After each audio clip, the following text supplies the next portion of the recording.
يسعد أوقاتكم حبايبي، كيف أموركم؟ طمنونا عنكم.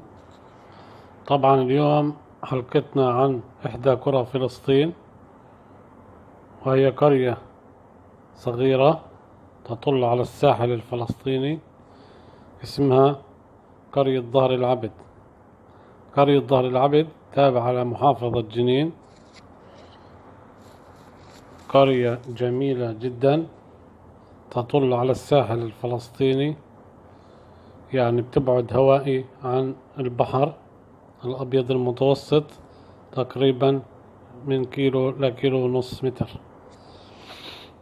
سبب التسمية إنه الجبل اللي تقع عليه هذه البلدة لشخص اسمه عبد، وهي واقعة على ظهر هذا الجبل، وسميت بظهر العبد. هي كانت اسمها ظهرة العبد، مع الزمن صار اسمها ظهر العبد.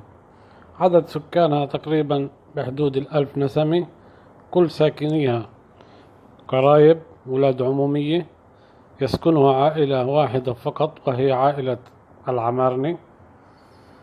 اللهم صل على النبي. طبعا زي ما انتم شايفين هاي الساحل الفلسطيني أمامكم.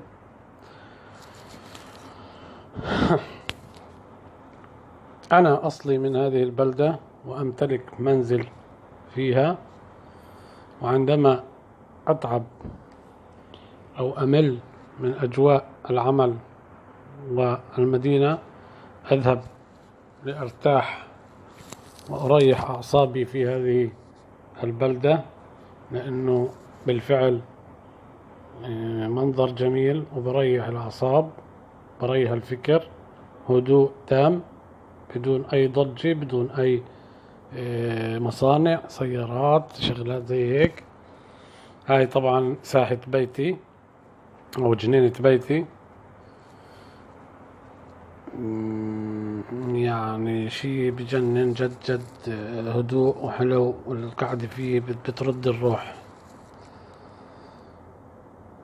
يعني طبعا هاي معلومة صغيرة عن إحدى القرى اللي هي مسقط رأسي، وأفتخر أنني من هذه القرية لطيب أهلها وكرمها.